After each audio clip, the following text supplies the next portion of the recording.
গলায় না মাথায় কোথায় পড়াচ্ছিস? হে এভরিওয়ান, গুড মর্নিং সকলকে। ইউটিউবে আমার নতুন ভিডিওতে তোমাদের অনেক স্বাগতম। তো তোমাদের কাছে নিয়ে চলে এসেছি আমি আর একটা নতুন ভিডিও। তো কেউ ভিডিওটা স্কিপ করো না, পুরোটা দেখতে থাকো। আশা করছি তোমাদের আমার ভিডিওটা দেখতে অনেক ভালো লাগবে। সকালবেলায় উঠে আমি উপরের ঘরটা প্রথমে পরিষ্কার করে নিয়েছি, আর তারপরে আমি চলে এসেছি নিচের ঘরে। এই যে নিচের ঘরে জানলাটা খুলে দিলাম, তারপরে এই যে নিচের ঘরটা আমার পুরোপুরি পরিষ্কার করা হয়ে গেছে। তো এটা অ্যাকচুয়ালি অনেক দিন আগেকার ভিডিও, মানে এটা গ্যালারিতে পড়েছিল বলে এই ভিডিওটা আমি এডিট করে তোমাদের কাছে দিচ্ছি। অ্যাকচুয়ালি আমি উপর ঘরে মানে রাত্রিবেলা থাকি, আর নিচের ঘরে থাকি আমি দিনের বেলা, যেহেতু আমার বেবি অনেক ছোট। তো তাই মানে সবসময় তো উপরে থাকা সম্ভব নয়, তো তাই নিচের ঘরে আমি দিনের বেলা থাকি, আর রাত্রিবেলা হচ্ছে উপর বাড়িতে মানে উপর ঘরে থাকি, ঠিক আছে। আর আজকে তোমাদের কাছে মেনলি আমি শেয়ার করব আলুর চিপস কীভাবে বানাতে হয়। তো এই যে প্রথমেই আলুগুলোকে মানে পাতলা করে কেটে নিতে হবে, মানে পাতলা করে একবারে কেটে নিতে হবে। তো তারপরে সেটাকে ভালো করে ধুতে হবে, ঠিক আছে। তোমরা যদি একসঙ্গে অনেক আলুর চিপস এরকম করে কেটে নাও, তো তোমরা সারা বছরের আলুর চিপস মানে এই সময়টাতে কেটে রাখতে পারো। রেখে তোমরা এটা স্টোর করে রেখে দিতে পারো, ঠিক আছে। আমি এরকমভাবে করছি। অ্যাকচুয়ালি আমি এই জিনিসটা জানতাম না, আমিও এই বছরে এটা প্রথম করলাম, কারণ আমি এটা আমার মায়ের দেখে শিখেছিলাম এই জিনিসটা করা।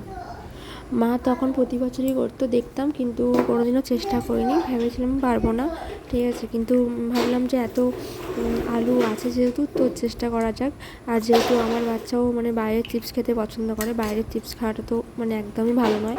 তো আর বেকার টাকাও নষ্ট। দেখবে একটা 5 টাকা চিপসের প্যাকেটে 3টে থেকে 4টে চিপস থাকে, তো তার থেকে বাড়িতে মানে চিপসটা করলে তোমার সব দিক থেকে ভালো, ঠিক আছে। কোনো স্বাস্থ্যের পক্ষে ক্ষতি হবে না। আর তোমার মানে কি কাজ করছো গো? যত খুশি খাক, কোনো প্রবলেম নেই। কি করছো? আর এই দেখো আমার দাদু কি করছে। কি কাজ করছো? গাড়ি ধুচ্ছো?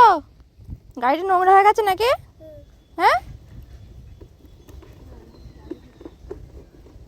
ভালো করে গাড়ি ধো।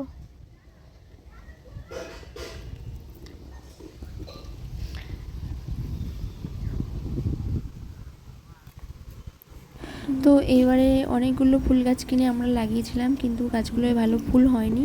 কেন হয়নি জানি না। আর এই দেখো আমাদের আম গাছগুলোয় অনেক আমের বকুল এসেছে। এবারে প্রচুর আমের বকুল এসেছে, অনেক আম হবে আশা করছি। আর আমাদের উঠানটা জানো তো অনেকটা বড় আমাদের উঠানটা, ঠিক আছে। মানে তুমি যদি ঠিকঠাক করে গাছ টাছ লাগাও না, অনেক গাছ লাগানো যাবে। আমাদের উঠানটা মানে অনেকটাই বড়। তারপর তো তোমরা দেখলে যে ভিডিওটা, মানে আলুর চিপসগুলো কেটে সেগুলো নুন আর হলুদ মাখিয়ে মানে জলে সিদ্ধ করতে হবে, বেশি নয়, একটুখানি সিদ্ধ করতে হবে। তো সিদ্ধ করে জলটাকে ঝরিয়ে নিয়ে তারপরে তোমরা মানে যেখানে রোদ্দুর দেয়, তোমাদের যেখানে রোদ হয় আর কি, উঠান বা ছাদে হলে ভালো হয়, কারণ ধুলোটা গিয়ে ওই মানে আলুর এগুলোর ওপর মানে আলুটার উপর লাগবে না আর কি, ঠিক আছে। তো আমি এখানে আমার একটা শাশুড়ি মায়ের মানে কাঁচা কাপড় কেচে রেখেছিলাম, তো সেই কাপড়টা ছাদে মানে ভালো করে মিলে দিচ্ছি, তোমরা দেখো। আর মিলে দিয়ে এবার চিপসগুলোকে আমি পরপর একটা করে পরপর করে মিলে দিচ্ছি। আর তোমরা আলুটায় কিছু মানে মশলা আর কিছু দেওয়ার দরকার নেই, সামান্য নুন আর হলুদ দিলেই হয়ে যাবে। কিন্তু আলুটাকে বেশি সিদ্ধ করা যাবে না। যদি তোমরা বেশি সিদ্ধ করো, তোমরা ওটা বুঝে সিদ্ধ করবে, বেশিক্ষণ নয়। জলটা ওই আলুটা দেওয়ার পর জলটা ফুটবে, সেই সময়ই মানে গ্যাসটা অফ করে দেবে, ঠিক আছে। তাহলেই আলুটা আশা করছি সিদ্ধ হয়ে যাবে। তো তারপর জলটাকে ভালো করে ঝরিয়ে নিয়ে এই যে পরপর করে মিলে দেবে।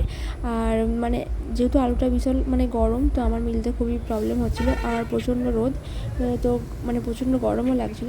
তো তাও মানে কষ্ট করে যদি করে রাখি, তাহলে অনেক দিন এটাকে রাখতে পারবো, আর আমার বাচ্চাকেও দিতে পারবো, তাই না। আর এই যে দেখো, তারপর আমার আলুগুলোকে সব মিলে দেওয়া হয়ে গেছে।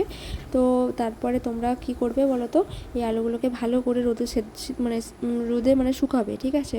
মানে এমনভাবে শুকাবে যেন মানে সেই পুরো মানে যে কাপড়টা আমি মিলেছি না, সেই কাপড়টার সঙ্গে পুরো চিটিয়ে যাবে, এরকম ব্যাপার। সেই ভিডিওটা তো আমি করিনি, মানে করতে ভুলে গেছি। তো এমনভাবে মানে সূর্যের আলোতে শুকনো করবে যাতে তোমার কাপড়ের সঙ্গে তুমি দেখলেই বুঝতে পারবে যে কাপড়ের সঙ্গে পুরো আলুটা পুরো মানে একদম মিশে যাবে, ঠিক আছে। আর একটু মানে মানে একটু জোর করে তুমি আলুটায় হাত দিলেই আলুটা ভেঙে যাবে, ঠিক আছে, তোমরা দেখলেই বুঝতে পারবে। তো সেইভাবে তুলে নিয়ে এসে বয়নের ভিতরে সেটা একদিনও শুকনো নাও হতে পারে, সেটা 2 দিন ধরেও শুকনো হতে পারে। আর যদি বিশাল রোদ হয় তাহলে একদিনই শুকিয়ে যাবে, আর যদি হালকা রোদ হয় তাহলে 1 দিন 2 দিন ধরে শুকনো করতে হয়। তো এইভাবে শুকিয়ে নিয়ে তোমরা যে কোনো বয়নে রেখে দেবে, দেখবে আলুর চিপস অনেক দিন ভালো থাকবে, তোমরা সারা বছর ধরে খেতে পারবে। আর এই দেখো বিকালবেলা আমি আমার বাচ্চাকে নিয়ে বাইরেটায় বসে আছি, আর ও আমাকে মালা পরাচ্ছে আর কি, ঠিক আছে, মালা করিয়ে পরাচ্ছে। যেহেতু মানে আমি আমার বেবিকে নিয়ে মানে মানে ওর বাবা থাকে না, তো বিকালবেলা রোজ ওকে একটু সময় দেওয়ার চেষ্টা করি, ওর সাথে থাকার চেষ্টা করি। আর ও দেখো আমাকে নিয়েই থাকার চেষ্টা করে। এই যে তারপরে সন্ধে হয়ে গেছে, তো তারপরে তোমাদের দাদাভাই ফোন করেছে, তো তার সাথে কথা বলতে বলতে আমাদের অনেকটা সময় কেটে গেছে, মানে অনেক। তো আজকের মতো ভিডিওটা এখানেই শেষ করলাম। তো আমার এই আলুর চিপস বানানোর ভিডিওটা যদি কারো ভালো লেগে থাকে তো প্লিজ লাইক করো, কমেন্ট করো অ্যান্ড সাবস্ক্রাইব করো। তো সবাই ভালো থেকো, সুস্থ থেকো, টাটা, দেখা হচ্ছে নেক্সট কোনো ভিডিওতে। তো বাই।